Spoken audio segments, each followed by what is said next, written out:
¿Cómo te va, Gustavo? Buen día. Hola, muy buenos días. Gracias por la invitación. Gracias a vos por aceptarla. Se me ocurre que cuánto tiempo ya ha pasado de esta intervención tan explícita en los llamados palomares. 79 días. Bien, bien.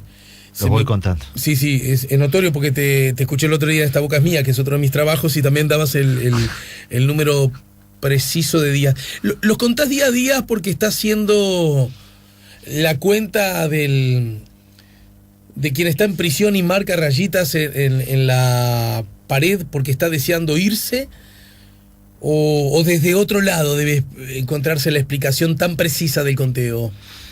No es por eso. Es porque nosotros tenemos un plan muy diseñado, una planificación que fue muy trabajada y tiene objetivos muy precisos. Y yo soy un obsesivo con la planificación. Y venimos cumpliendo, incluso adelantando algunos de los cronogramas que tenemos.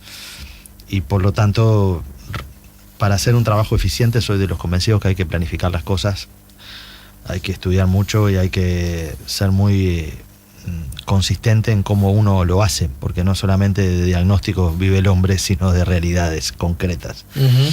Y entonces a veces nos acostumbramos mucho a planificar y a no ejecutar, ¿no? Porque de planes estamos llenos. La preocupación por los días que pasan tiene que ver con el cumplimiento de los objetivos que nos hemos planteado, el equipo que está trabajando ahí, que es un equipo muy grande, que designó el presidente de la República y que, bueno, involucra al Ministerio del Interior, a la Intendencia de Montevideo, que tiene un papel muy relevante ahí, al municipio y a varios ministerios, Ministerio de Desarrollo Social, de Vivienda y de Salud Pública. Y bueno, en función de eso es que tenemos una programación que son 38 líneas de actuación que hay en ese plan. Cada una tiene un cronograma específico, tiene plazos, tiene metas y tiene productos concretos. Entonces, ese es el motivo del conteo. Clarísimo. En ese contexto yo escucho lo que vos decís y me da la sensación que entonces es algo que, a ver si te sigo bien, que empieza, que se desarrolla y que termina.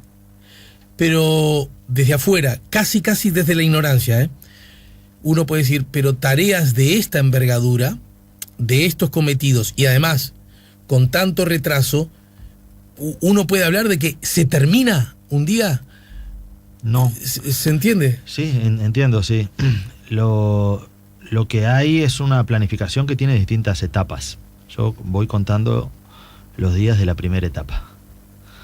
Pero esto no tiene... Creo que la experiencia que hay que sacar de toda esta situación es que hay que tener intervenciones preventivas en forma más anticipada.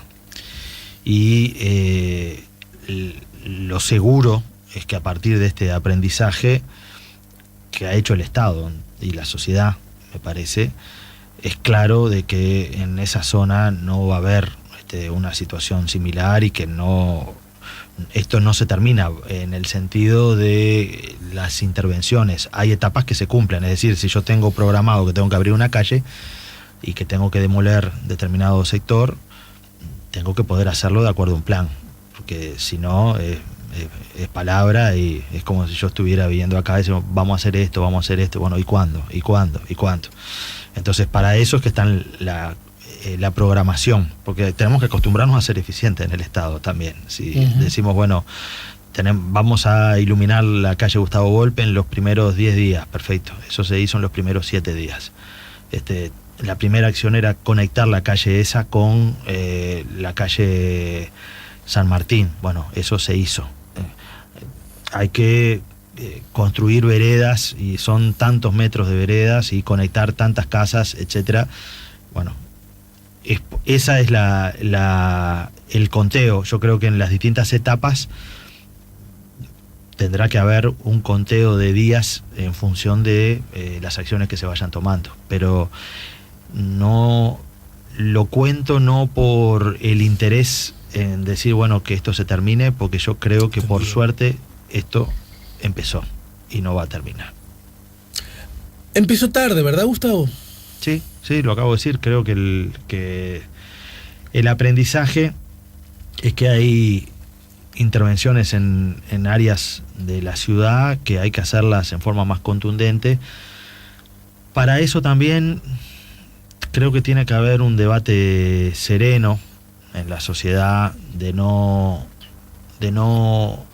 echarse culpas sistemáticamente entre todos, porque si no empezamos con la boleta de las culpas desde atrás, ¿no? Porque empieza una discusión que puede ser poco conducente. Decir, bueno, esto se inauguró en el 72, bajo la medida pronta de seguridad, estaba Bordaberry padre como presidente.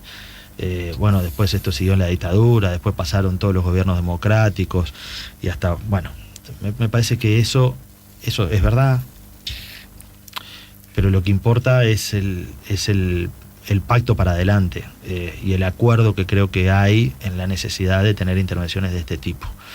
Y hay un aprendizaje que hace toda la sociedad, porque pasaron todas las administraciones de gobierno, desde la dictadura, que fue una administración autoritaria, hasta los gobiernos de los 3 grandes partidos que hoy tiene el Uruguay, desde la apertura democrática, digo. Y bueno, y cada uno tiene una cuota de responsabilidad ahí y del atraso en relación a la intervención, porque hay que recordar que ahí, por ejemplo, el tema de los servicios públicos estaba ausente desde hace muchísimos años.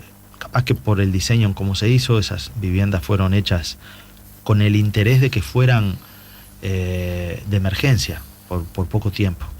Entonces me parece que lo importante no es es aprender de los errores, punto 1, y creo que acá hay errores compartidos de todos, hay que reconocerlo, pero sobre todo hay que hacer. Pero ¿por qué le costó? Mira, te sigo perfecto y todo lo decís con claridad, se entiende, a riesgo, se comparte, pero no obstante ello, hay asuntos que yo creo que la ciudadanía tiene derecho a preguntarse. Aquellos ciudadanos que se sienten afines con el partido de gobierno que vos integrás y aquellos ciudadanos que se sienten distantes del mismo. ¿Por qué?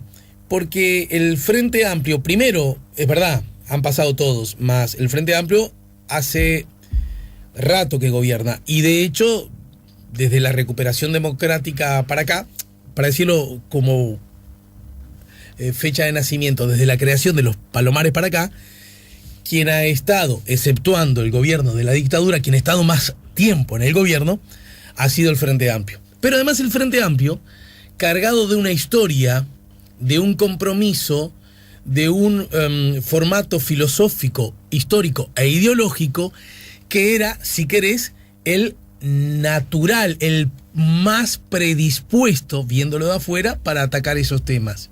Y con un agregado, con un crecimiento económico, del cual seguramente la situación internacional ha sido muy importante, pero también la buena gestión del partido de gobierno ha incidido, con un crecimiento económico que nunca antes hubo en el Uruguay, por lo tanto con un muy fuerte y profundo llamado espacio fiscal.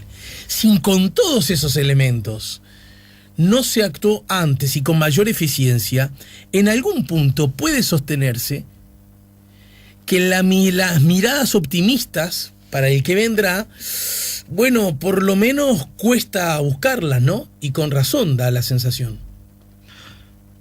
A ver, son como varias preguntas, pero la primera es una afirmación que hiciste que no es correcta desde el punto de vista de las cuentas. Desde el 85 en adelante, el Partido Nacional y el Partido Colorado gobernaron 20 años. Y el Frente Amplio lleva 14. Entonces, las cuentas son las cuentas. Dos. Son lo mismo entonces. No, es menos tiempo, ¿no? 20 no. Lo mismo, pues, yo me refería a Partido Colorado por un lado, Partido Nacional por otro. Los Palomares se crearon en el 72, incluso es antes de la dictadura, un año antes, empezó a construir. Sí, lo dijiste recién, gobierno de Bordaberry. Esto tiene que ver con la historia, pero me parece que lo importante es lo que pasó y cómo se fue consolidando. Es probable que desde el año 2005 en adelante, cuando la izquierda asumió el gobierno, con la pobreza que rondaba el 39% y el desempleo que andaba por ahí por el 19, el 20, las prioridades estuvieron en hacer descender los niveles de pobreza, y creo que eso es un resultado que se ha tenido y ha sido exitoso, porque objetivamente hoy tenemos un 8 o 9% de pobreza y antes teníamos un 40%, entonces nadie puede decir de que se vive peor. Sin embargo, me parece que hay una agenda que no se ha tenido la capacidad de instalar con fuerza, porque implica que es la agenda de la transformación urbana en algunos lugares claves de Montevideo, con la exclusión persistente. El caso de los Palomares es uno, y en parte porque eso implica un esfuerzo de recursos y donde la sociedad tiene que madurar para poder dar algunas de esas discusiones. Tengamos en cuenta que ahora se estuvo discutiendo la rendición de cuentas, que es la última, sí. Y la pelea era por gasto cero. Claro, por dinero que no necesariamente siempre abunda. Entonces acá lo que hay que discutir para adelante es que para intervenir en estos lugares se necesita recursos. Para tener acciones preventivas fuertes se necesitan recursos. Y los recursos en una sociedad siempre son finitos. Es una sábana corta. Uno apuesta en un lado y saca en otro. Y esa es una discusión que hay que dar, porque todo el mundo está de acuerdo. Cuando hay un problema, todo el mundo dice ¿por qué no se hizo antes? Pero a la hora de discutir recursos, todo el mundo dice, lo primero es la mía. Primero es el aumento de mi sector, de la salud, de la educación, de la vivienda, de lo que sea, de los funcionarios públicos que están postergados, de la necesidad de un puente, de una carretera. Es decir, todo el mundo y en la sociedad tenemos que debatir y ordenar las prioridades. Lamentablemente a veces estamos acostumbrados a discutir en el país con poca capacidad de proyección para adelante, con ciertas políticas que se blinden y que tengan un nivel de acuerdo. Incluso en estos días que yo he tenido algunos contactos y llamadas telefónicas y digamos apoyos a través de las redes sociales de personas muy importantes de la oposición política y también del partido de gobierno, yo les planteé de que era necesario pensar en un pacto para poder blindar recursos para trabajar en alguna de estos 20, 25 enclaves que tiene el área metropolitana, donde de alguna manera si se hubieran consolidado la situación que se estaba incubando ahí en la zona de Unidad Misiones, teníamos un problema de gobernabilidad instalado a nivel del territorio muy importante, como existen en otros lugares del mundo. Justamente era la y no es el mundo lo que yo miro. Yo no tengo como referencia para el Uruguay ni Guatemala, ni El Salvador, ni México. Nuestro punto de referencia debería ser lo que ha sucedido en la ciudad de Rosario. Ese es el lugar donde nosotros nos tenemos que mirar, porque... ¿Qué cosas hay potencialmente en común con Rosario, entonces? Bueno, hay una escala similar. Hay Rosario es una ciudad que tiene un desarrollo de la estructura del crimen organizado que puede tener puntos de contacto con lo que hay en el Uruguay, porque nosotros hemos mirado mucho algunas series colombianas y nos acostumbramos a el modelo narco de Pablo Escobar y el patrón del mal y esas cosas, pero tenemos que tener en cuenta que el ejercicio, ese tipo de organizaciones criminales a esa escala son posibles también cuando hay un volumen de dinero enorme, por ser los productores y los exportadores directos de la sustancia. En el Uruguay eso no se da porque el mercado es distinto, es por un tema económico, no es porque acá sean más buenos que que en Colombia, o en Colombia sean más violentos, sino que es una realidad diferente y la situación económica y el mercado del crimen es lo que modula las conductas criminales. Entonces, nosotros tenemos que tener un modelo de intervención donde creo que la cultura de la legalidad en esas zonas es un concepto clave. Y Rosario, esa pelea, ¿cómo la viene llevando? Ya que es un referente a tener en cuenta. Bueno, han tenido... Yo creo que lo que les terminó sucediendo en Rosario es algo del cual nosotros tenemos que aprender y tenemos que evitarlo, justamente. ¿Por qué? Porque en algunos de esos lugares ellos tienen grupos criminales que tuvieron una capacidad de instalarse y de tener espacios de control territorial y después ejercieron un nivel de violencia inusitada contra vecinos primeros, pero después contra,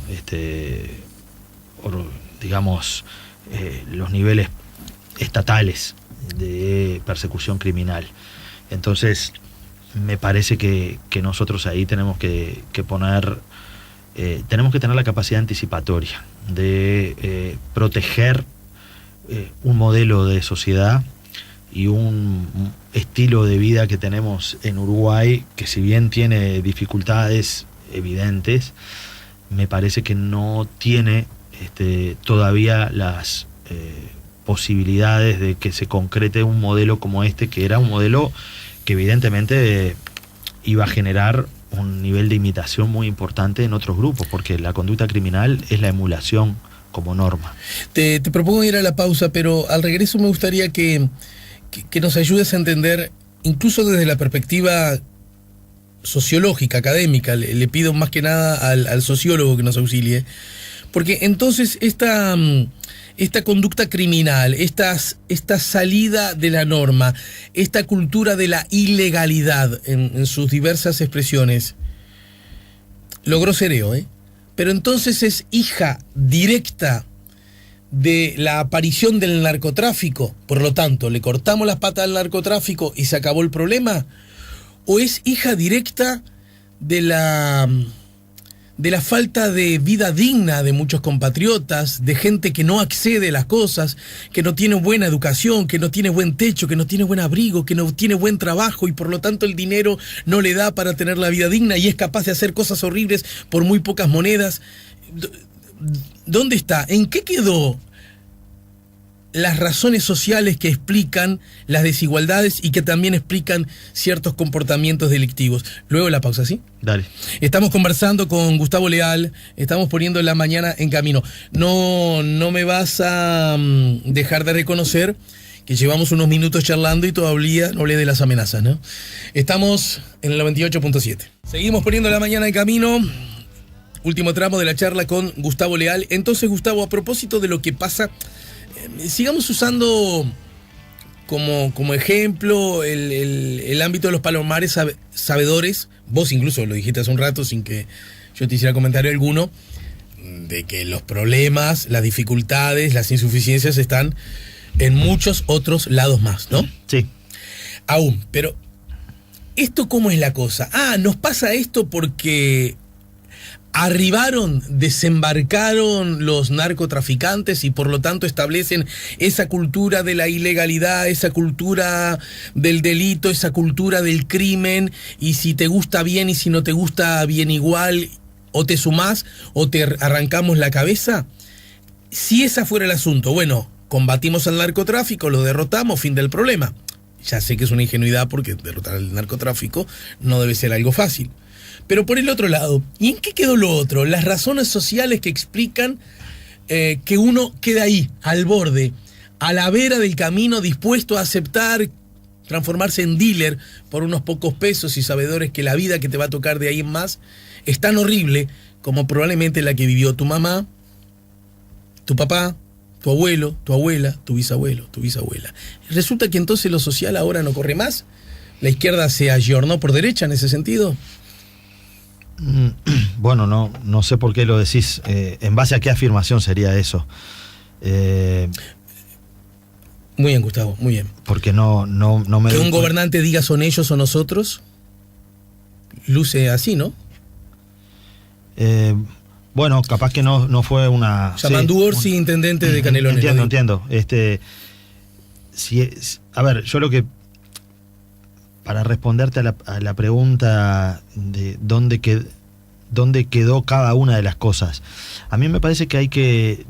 el narcotráfico y el crimen organizado tienen una lógica que excede ampliamente la lógica de el robagallinas, ¿no?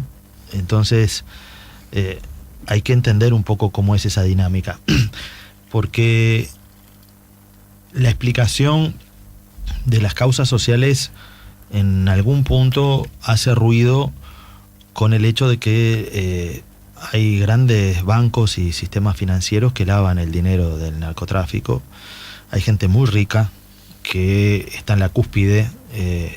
Por ejemplo, los que se acaban de atrapar ahora, que estaban exportando vía Uruguay 24 millones de dólares de cocaína, 417 kilos de cocaína rumbo a Europa. Esa gente está en las ligas mayores, ¿no? Claro. Esos son los grandes. Entonces... no vive en el Palomar, probablemente. Obviamente que no.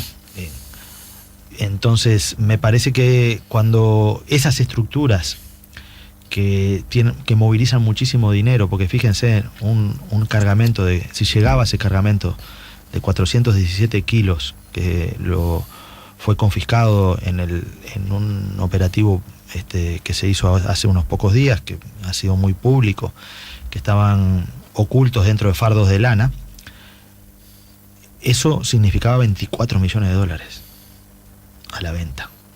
Era llegar al puerto en Europa y son 24 millones de dólares. Es muchísimo dinero. Entonces hay ahí un conjunto de ese dinero, después se introduce al sistema financiero.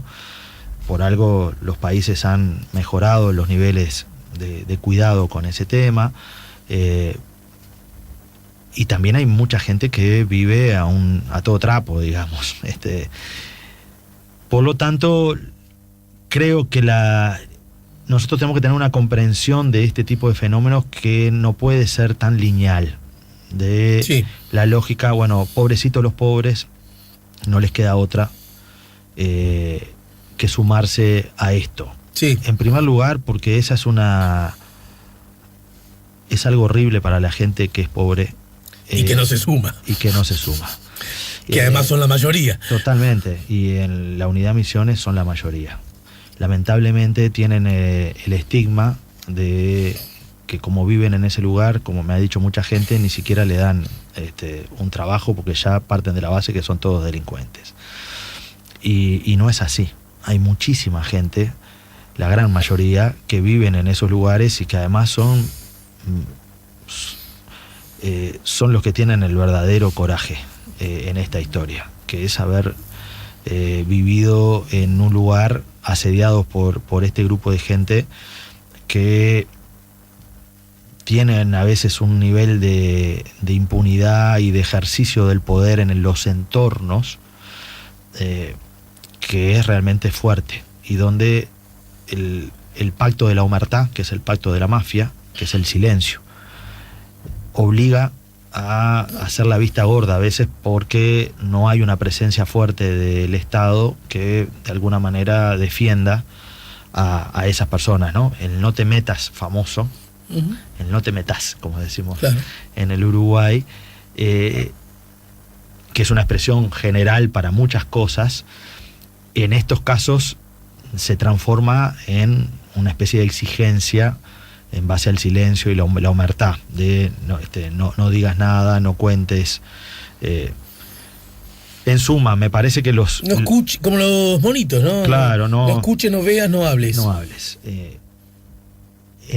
Creo que hay situaciones sociales que son realmente complejas y que generan niveles de exclusión muy importantes en las personas y le recortan sus derechos. Pero me parece que no podemos ser tan lineal de decir, bueno, no, hay que ser medio contemplativo con la gente que incursiona en la delincuencia, porque de última son la expresión de problemas de la sociedad. Yo no acepto eso. Así, en esa línea de directa. ¿Hay alguien que diga eso? Porque yo siento que cuando se intenta colocar como uno de los focos los asuntos de carácter social, pero los que tienen que ver con, por lo menos desde mi perspectiva, admito que esta es una opinión, de la dignidad humana, ¿no es cierto? Cuando se intenta traer al centro, por lo menos que no desaparezca la fotografía, hay un argumento que dice, lo que pasa que son los que dicen pobrecitos violaron porque se vieron obligados, pobrecitos mataron porque se vieron... Y yo pregunto, ¿hay alguien que de verdad diga eso, no, pobrecitos? ¿O es simplemente la respuesta de otra naturaleza para no encontrar que la lógica es buenos y malos? Y obviamente los buenos somos nosotros. Bueno, capaz que hay alguien que lo piensa así. Yo lo que estoy diciendo es, frente a la pregunta de dónde quedaron los fundamentos sociales que explican, o que muchas veces le han intentado comprender algunos tipos de fenómenos de anomia como estos, yo lo que digo es que sí, que tienen un componente de contexto, esos explican, tienen un componente de contexto, pero no son, digamos, la razón última, porque si no, con ese criterio me pongo el ejemplo de la gente que se hizo millonaria en la FIFA, dirigentes de fútbol en la Conmebol, algunos uruguayos muy connotados, son delincuentes y no venían de ninguna situación social que digamos, nadie argumentó ahí, decir, no, mira, la condición social que tenían. La condición social que tenían eran gente que no tenía por qué haber hecho eso, y sin embargo tomó una decisión y lo hizo. Y se corrompió y, digamos, hicieron todo lo que ya sabemos. Pongo el ejemplo del fútbol claro. Y la FIFA para decir de que, y son delincuentes, tan delincuentes como estos otros. Me parece que hay un componente que es la decisión personal, las decisiones que las personas toman. Pero el otro día... Esas decisiones que las personas toman se tienen que hacer cargo. Tu colega Viscardi, estuvo acá, Nidia Viscardi, no sé si... Sí, la conozco bien. Y ella alertaba, señalaba que hay ciertos los delitos contra la propiedad, son delitos que adquieren a través de los medios, a través de la conversación entre los ciudadanos, a través de la lógica cotidiana, una indignación de alta expresión, ¿verdad? Una visibilidad muy, muy subrayada, definitivamente muy separada de los delitos económicos, que además en términos comparativos son inmensamente más grandes los delitos económicos y por ende son capaces de crear mucho más daño en la sociedad. ¿No es cierto? Que cuando te arrebatan una cartera, te afanan el celular, te roban la bicicleta o incluso entran en un almacén a robar y en ese contexto incluso quitar impunemente una vida, gesto que merece el más duro y serio de los castigos. Eso está fuera de discusión. Pero como que lo otro suele estar como de alguna manera más invisibilizado. ¿Vos compartís eso? Sí, comparto. La conozco bien a ella, es una gran académica. Comparto eso, que hay algunos delitos que generan más alarma pública que otros. Entonces, y eso tiene que ver con la cercanía, claro, en relación a el lugar que nosotros nos ubicamos cuando pasan alguna de esas cosas. Si yo veo que están arrastrando a una persona en la calle en 18 de julio para robarle la cartera, evidentemente al ver ese fenómeno uno naturalmente piensa que eso le ocurrió a una persona, pero que le podría haber ocurrido a la esposa, a mi hija, a mi madre, a mí, en esa circunstancia, porque tengo un nivel de cercanía en relación al hecho mucho mayor, es decir, caminar por la calle.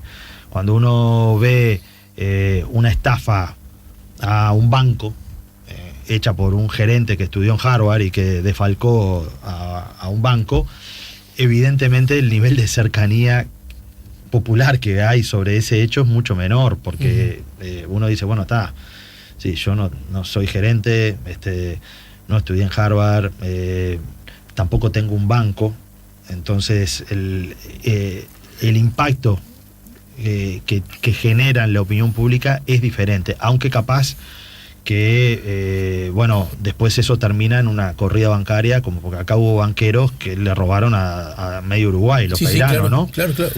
Familias que por generaciones. Claro, ¿no? Era otro clan, porque hay clanes familiares que se dedican al delito, entonces hay delitos, volviendo al punto, que generan más impacto. Pero de verdad, cualquier otro hubiera aprovechado tu condición de asesor del ministerio y estar al frente del proyecto que estás. Bueno, de hecho empezamos hablando. Pero hay asuntos que como sociólogo me interesa conocer tu reflexión. Porque recién hablaste de la elección, ¿no? De poder hacer las cosas bien o mal. En definitiva, uno puede concebir que en determinadas circunstancias de vida, con una historia familiar por decir algo, que una persona carga, consciente o inconscientemente, sobre sus espaldas, uno podría asegurar que de verdad la vida indigna, vuelvo al término, le permite al ser humano gozar del libre albedrío. Porque, para seguir tu ejemplo, yo siento que el chorro de la FIFA, solo para seguir el ejemplo, hay miles distintos, ¿no? El que generó la burbuja inmobiliaria en una acción delictiva de los bancos en Estados Unidos, que además afectó el planeta entero.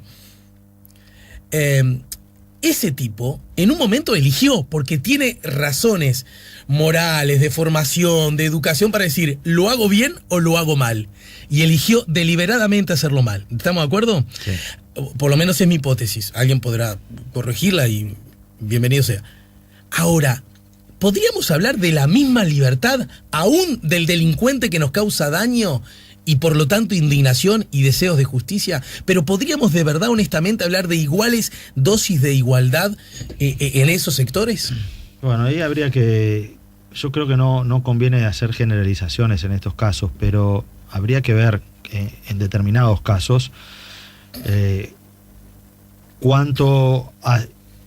determinadas actividades delictivas corresponden a una situación de desesperación absoluta de una persona y de un contexto que pueda explicar, y cuánto tiene que ver con decisiones que las personas toman. Yo repito, me parece que tenemos que acostumbrarnos en la sociedad a dejar de explicar tanto las conductas que las personas toman por la responsabilidad de la sociedad. Como algo fatal, digamos. Claro, por la responsabilidad de la sociedad y no por la responsabilidad de las personas. Hay una agenda de derechos que la gente tiene y que hay que defenderla, que es la ampliación de los derechos, es una conquista de la sociedad, pero también hay una agenda de las responsabilidades. Y la gente tiene que asumir las conductas que tiene y que hace. Y no puede ser gratis, que hagan cualquier cosa y que después la culpa es de la sociedad. Igual, porque entonces así no gratis vale. Nadie ha dicho que, ¿no? Alguien dice que sea gratis. Otra vez insistí sobre el tema, sí, amigo Gustavo. Sí, digo que sea gratis porque cuando se plantea, bueno, pero en realidad este es un problema de que si miramos las condiciones sociales en las que viven, claro, ¿qué vas a hacer? No tienen otra. Es como eso, es como un elemento de fatalidad, es un razonamiento de fatalidad que me parece que es una línea de argumentación que violenta los derechos humanos, además, porque ubica a esas personas como personas que no tienen capacidad de tomar decisiones, ¿sí? Sino como personas que hacen las cosas simplemente porque el viento los llevó, o porque... Pero si tu abuelo es narco, tu papá es narco, ¿vos de verdad tenés muchas chances de no serlo? Bueno, me parece que el problema que está planteado ahí son, de vuelta, las decisiones que las personas asumen y los contextos en los que se asumen. Y también las decisiones que las personas asumen y los contextos familiares. Acá hay un debate en la sociedad también en esta línea de intentar explicar, que a mí no me gusta, ¿no? No me gusta que Yo creo que hay que intentar comprender los fenómenos, pero no justificarlos. Perfecto. ¿No?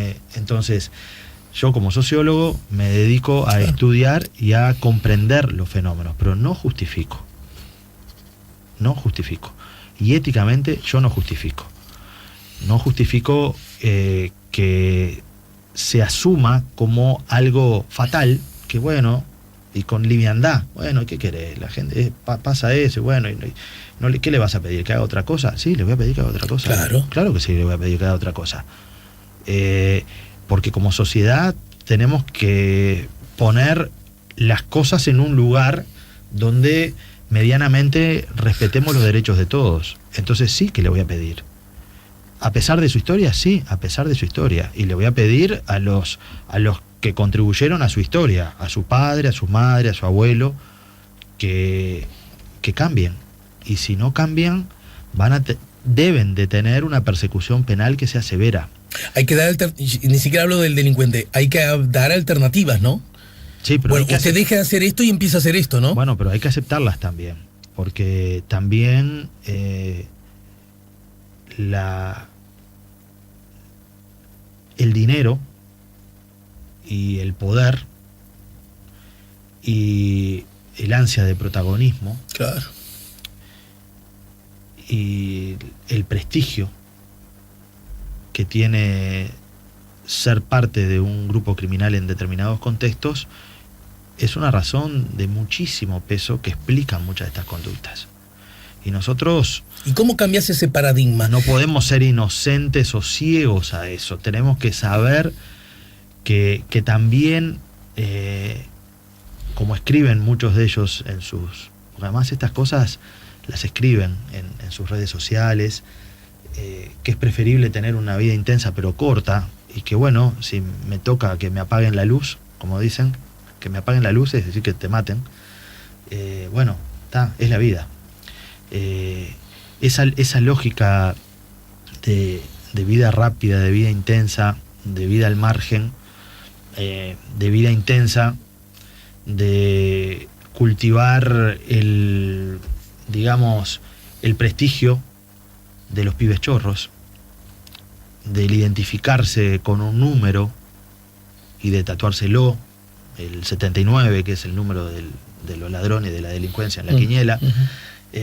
Hay una construcción cultural donde de alguna manera se asume que es prestigioso eso. Y creo que ese es un problema que hay que comprenderlo, pero comprenderlo no quiere decir quedarse quieto, porque aquí capaz que es donde hay diferencias. Yo lo comprendo, pero no me quedo quieto. Comprenderlo no debe ser sinónimo de impunidad. Totalmente. Y tampoco de pensar de que uno comprendiéndolo, el problema ya lo solucionó. Es decir, ahora yo entiendo cómo funciona esto, entonces esto es así. No, momentito. Entendido. Esto no debe ser así. Marta te dice, unos cuantos mensajes, ya estamos casi en el final. Marta dice, bueno, manda muchos, sí, es la misma, manda muchos mensajes, dice... Es una postura característica, no, me llamó la atención porque dijo... Cuando estuvo, me parece que Viscardi, que hace poco estuve totalmente en desacuerdo con lo expuesto por la socióloga, dice Marta. La misma Marta hoy dice, es una postura característica de muchos frente amplistas, no es lo mismo la delincuencia de la que se habla, matan, roban, destruyen familias, no justifico en absoluto los robos de cuello blanco, pero no tienen nada que ver. El daño que hace cada uno, no tiene nada que ver el daño que hace cada uno de ellos, según ellas. Presumo que cree que el daño del cuello blanco es menor. Yo por lo menos, pero en mi opinión, yo lo discuto. Qué suerte, al fin alguien dice, no lo justifico. Siempre escucho lo mismo, son tremendos los dos, pero no iguales, lo dice Marta, que a modo de síntesis. Estamos casi en el final, mi querido Gustavo. Bien, y yo no justifico además que perdón, que te quite un segundo. Adelante. Pero que se diga de que, bueno, la delincuencia ahora ya es un trabajo. Y que, bueno, que ellos lo asumen como un trabajo. Porque me parece que nosotros también tenemos que acostumbrarnos a romper la impunidad de las palabras. El trabajo es sagrado y el trabajo no tiene nada que ver con la delincuencia. El que delinque, el que es un narcotraficante no está trabajando, está delinquiendo. El trabajo es otra cosa. Y me parece que también tenemos que cuidar las palabras y no mancharlas, porque si no, es como que de a poquito vale todo. Bueno, no, yo trabajo 8 horas en una fábrica, el otro trabaja aquí en la radio, el otro se levanta a las 6 de la mañana porque trabaja en la construcción, el otro es médico, el otro es enfermero. Y otro chorro. Y otro chorro. No. Yo me hierve la sangre cuando escucho eso. No, momentito, hay cosas que están en otro andarivel conceptual. Entonces, es probable que también en las palabras tenemos que ser cuidadosos. Estoy de acuerdo con el peso de las palabras, sí, lo entiendo, es un aporte que es bueno hacerlo, incluso para muchas otras áreas, ¿no? Donde una palabra fácilmente se utiliza con otro significado. No obstante, yo presumo, mira que se lo digo, ¿no? A un especialista en la materia que se ha pasado toda la vida trabajando entre los libros, pero también en el campo. Es algo que vos lo has hecho y que yo no me canso de reconocerlo y de valorarlo, Gustavo. También creo que cuando se esgrime eso, seguramente de algún lugar no inocente para tratar de justificarlo, pero en otros lugares también para recordar a la ciudadanía que cuando vos mandás a un delincuente en cana, con el que alimenta a su familia, alguien probablemente de su familia empieza a hacer lo mismo que mientras está en cana, no puede hacerlo, ¿no? Porque esa familia necesita seguir recibiendo dinero. Un poco para frenar la lógica de creer que solo metiéndolos en cana el problema se soluciona. Pero el término, estoy de acuerdo, las palabras nunca son inocentes y tienen una carga. Escuchame, Gustavo, necesito que me cuentes, vos sabrás cuánto. ¿Qué tipo de amenaza recibiste? Mira, yo estuve declarando en la fiscalía la semana pasada y ya declararon varios testigos. Ese es un caso que se está sustanciando en la investigación. ¿Pero te llamaron, te gritaron, te tiraron algo, sonó un disparo cerca de vos, te mandaron un mensaje? Justamente, eso es parte de la investigación. De la investigación, es parte de el análisis que está haciendo la Fiscalía con toda la información, y en función de esa información se va a formalizar un caso en los próximos días, y hasta ese momento esa información es reservada. Hoy los juicios, las audiencias son públicas, y que yo creo que está bien que sean públicas. En realidad yo hubiera querido que todo esto se hubiera mantenido en la reserva y que no pasara, que no se expusiera públicamente. ¿Por qué? En primer lugar por mi familia, ¿no? Porque el manejo a veces que se hacen de este tipo de cosas públicas se desborda absolutamente el plano individual y afecta también a personas con las cuales uno comparte y tiene un proyecto de vida. Y además porque me parece que se ha focalizado, yo no le estoy quitando gravedad, yo creo que es muy grave lo que pasó, y eso en la audiencia va a quedar claro. Pero yo soy parte de un equipo que designó el presidente de la República y que integran varios ministerios, que integra la intendencia, que integra el municipio.